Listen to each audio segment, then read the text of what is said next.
Chaucer's general prologue explores many different characters, their relationships, their personalities, and their own stories. The three pilgrims I have chosen to explore are the ploughman, the reeve, and the miller. The ploughman. The ploughman is described as a true swinkier and a good was he, living in peace and perfect charity. a true and good worker, who lived in peace and perfect love. Through this description, Chaucer presents the ploughman as the embodiment of the Christian virtues. The premodal base adjective true emphasizes his honesty and moral integrity, whilst being described as a good worker highlights his own sacrifice to work hard, suggesting his dignity in his labor.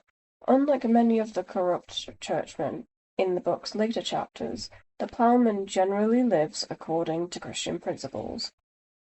Howard R. Patch, in the Journal of English and Germanic Philology, says that Chaucer stresses the positive factors of these characters and spreads the contagious propaganda of a kindly view of human nature, meaning that the ploughman is a ploy to fight against the corrupt society that he was commenting on, in a way trying to allow for improvement in the society by consistently using this good character that follows all the Christian values.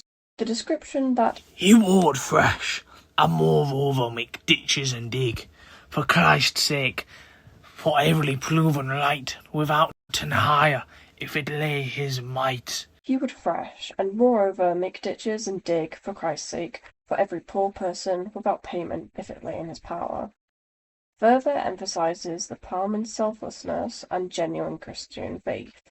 The list of physical verbs, thresh, make, and dig, highlights the strenuous nature of his labor, reinforcing the identity created of a hard-working peasant.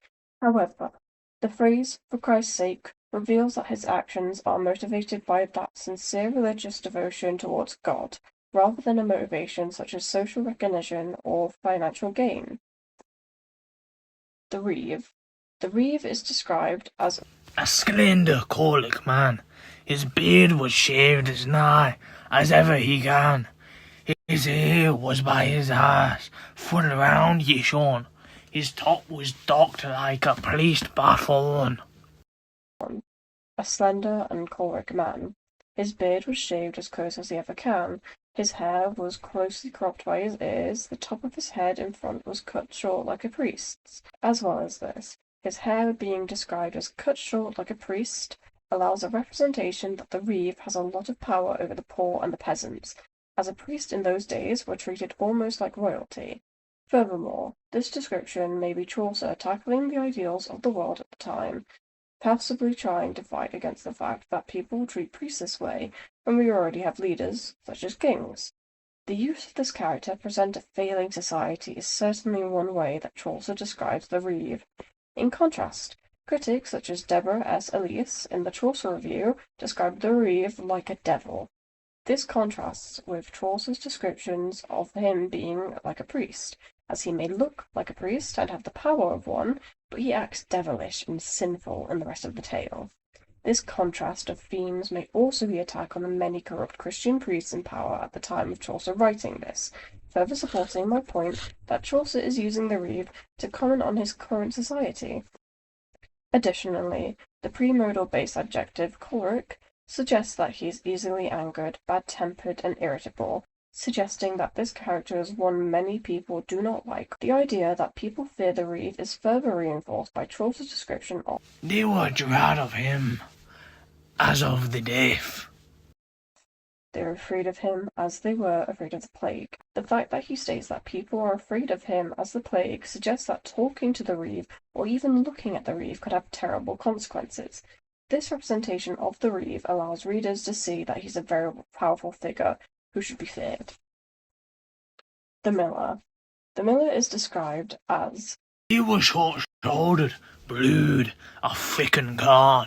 There was no door he knew either far. He was stoutly built, broad, and a large-framed fellow. There was no door that he would not heave off its hinges. Through this description, Chaucer uses the miller's frame and appearance to build a representation of strength. The premodal base adjective large-framed suggests that the miller has a lot of muscle and is a strong man. This is particularly very stereotypical in the society that Chaucer wrote in, potentially attacking the stereotypical view that men had to be strong.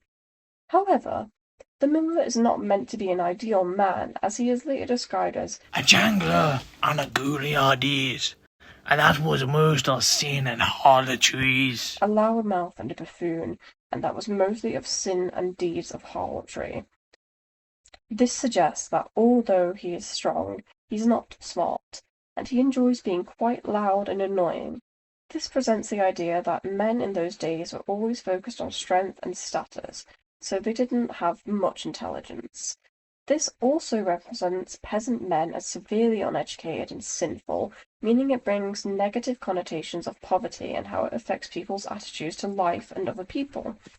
Muriel Baldwin, referenced in Chaucer's Medieval Miller by George Fenwick Jones, describes the miller as realistically drawn. She, among many other critics, believes that the miller is the most realistic character in the story, as he is presented as ill-mouthed and horrible, just as many people were in those days, specifically peasants such as the miller. Bowden describes the miller with engaging realism, which further supports the fact that Chaucer uses his characters to fight a society that is failing because of its power system. Credits and bibliography. All quotes read out by my brother Michael O'Donnell. Everything referenced in this video essay should be on this slide. Thank you very much.